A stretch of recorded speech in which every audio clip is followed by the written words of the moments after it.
So friends, hello and welcome back to our YouTube channel. मैं आज आपको बताऊंगा how was the Indian constitution made, मतलब कि हमारा संविधान किस तरीके से बनाया गया था।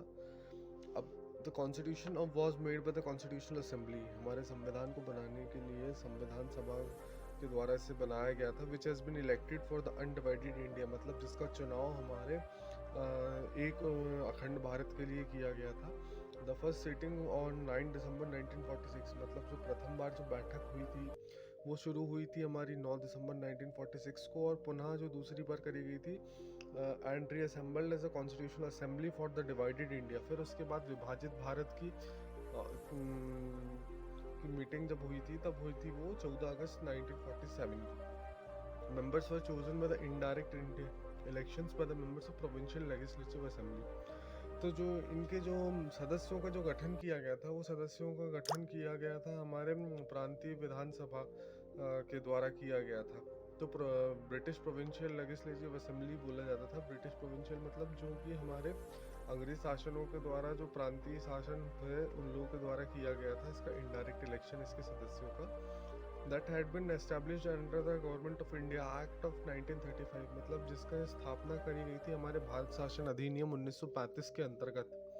The constitutional assembly was composed roughly by the committee of British cabinet known as a cabinet mission। तो इसका जो है कॉन्स्टिट्यूशनल असेंबली को जो कंपोज किया गया था, बनाया गया था, वो हमारे ब्रिटिश कैबिनेट की समिति के द्वारा गठन किया गया था। इस प्लान के अंतर्गत आने वाली चीज़ें, each provinces and each princely states were allotted seats proportionally to the respective population, roughly as in the ratio 1:10 lakh।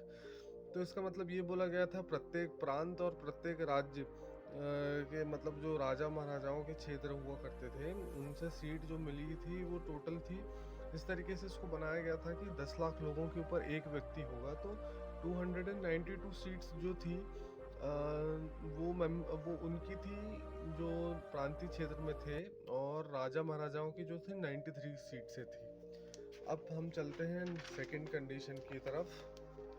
तो सेकंड कंडीशन में ये बोला गया है कि the seats in the provinces were distributed among the 3 main committees, मतलब जो British provinces की जो ब्रिटिश प्रांत की जो सीटें थी वो 3 जगह विभाजित करी गई थी। 3 मेजर कम्युनिटी थी जो थी मुस्लिम, सिख और जनरल, और उनकी जनसंख्या के आधार पर, मतलब 10 लाख लोगों के ऊपर एक व्यक्ति रहेगा, जिसमें से 292 सीट्स जो थी वो ब्रिटिश प्रांत की थी, और 93 सीट्स जो थी वो राजा महाराजाओं के लिए थी।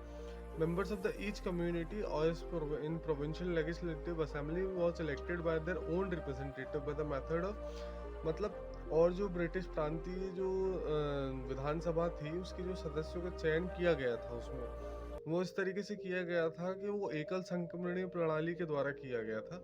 The method of selection in this case of the representative of the princely states was to determine by the consultation, मतलब जो राजा महाराजाओं की जो सीट थी 93 सीट्स थी वो उनका चयन इस तरीके से किया गया था कि वो आपस में सलाह लेकर करें। So friends, thanks for watching and please like, share and subscribe to our YouTube channel.